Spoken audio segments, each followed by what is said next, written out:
से आपका स्वागत है मेघास हिंदी एकेडमी में। आज हम यहाँ पर देखेंगे एनसीईआरटी सिलेबस क्लास 7 विषय हिंदी वसंत भाग 2 पाठ 14 संघर्ष के कारण में तुनुक मिजाज हो गया, धनराज पिल्ले, जिसकी लेखिका है विनीता पांडेय। आज इस पाठ के प्रश्नोत्तर हम यहाँ पर देखेंगे। तो पहला प्रश्न, संघर्ष के कारण में तुनुक मिजाज हो गया, यह पाठ किस विधा में है और किसने लिखा है?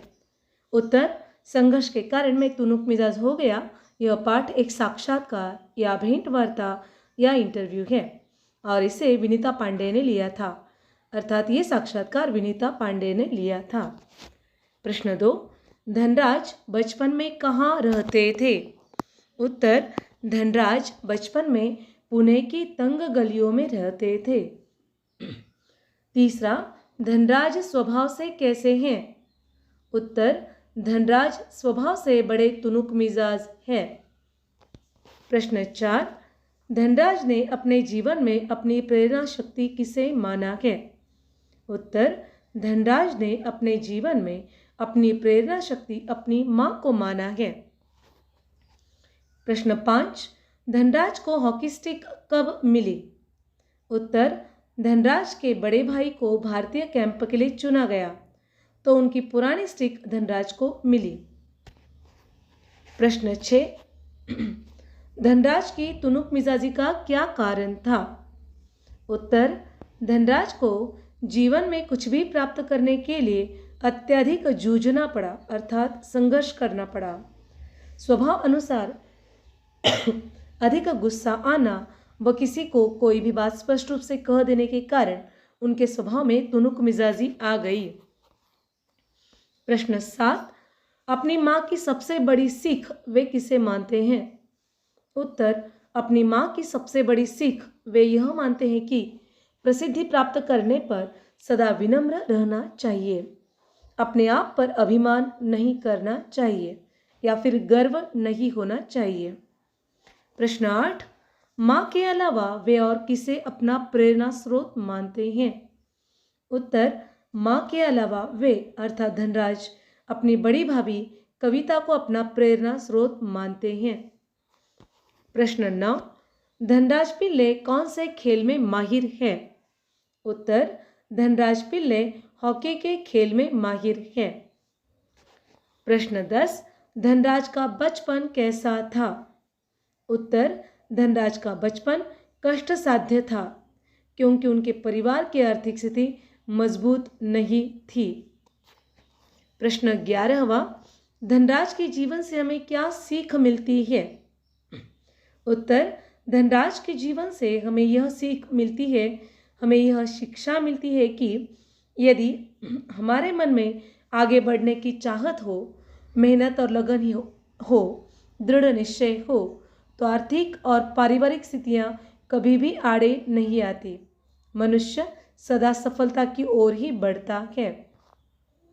प्रश्न 12, धनराज का हॉकी खेलने का सफर कैसे चला? उत्तर, धनराज के पास बचपन में तो हॉकी की स्टिक खरीदने के भी पैसे न थे। जब इनके साथ ही खेल चुके होते तो वे उनसे मांग कर खेलने का अभ्यास करते। जब इनके बड़े भाई को भारतीय कैंप के लिए चुना गया तो उन्होंने धनराज को अपनी हॉकी स्टिक दी जो इनकी अपनी थी।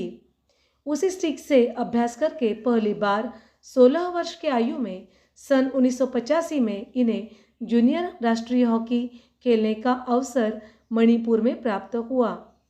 1986 में इन्हें सीनियर टीम में डाला गया। इसी वर्ष ऑलविन एशिया कप के कैंप में भी इन्हें चुना गया। इसके बाद वे निरंतर सफलता की सीढ़ियां ही चढ़ते रहे और लोगों के प्रिय हॉकी खिलाड़ी बन गए।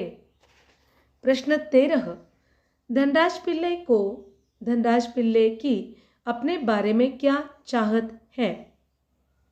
उत्तर, धनराज पिल्ले की अपने बारे में यह चाहत है कि लोग उन्हें उनकी सूरत की वजह से नहीं बल्कि उनके हॉकी के खेल के कारण पसंद करें। वे अपने खेल के माध्यम से ही अपनी पहचान बनाना चाहते हैं।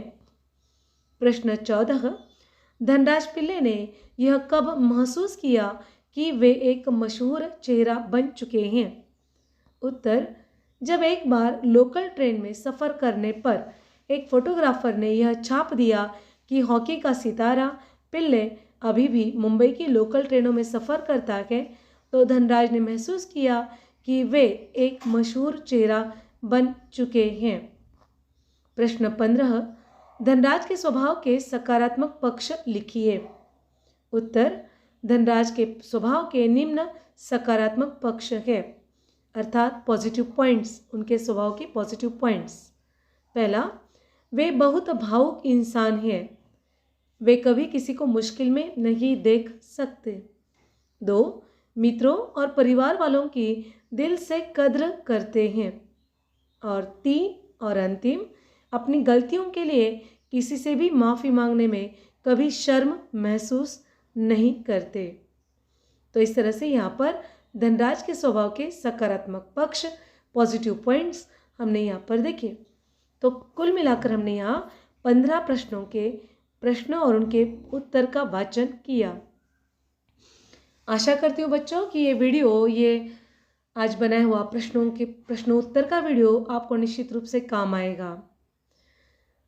ये ऐसे ही नए नए वीडियोस को जानने के लिए, पाने के लिए इस वीडियो को लाइक कीजिए, चैनल को सब्सक्राइब कीजिए, कमेंट बॉक्स में अपने कमेंट लिखना ना भूलें और हाँ, अपने दोस्तों के साथ ज़्यादा से इसे शेयर कीजिए ताकि उन्हें भी इसका लाभ हो सके, उसकी मदद मिल सके।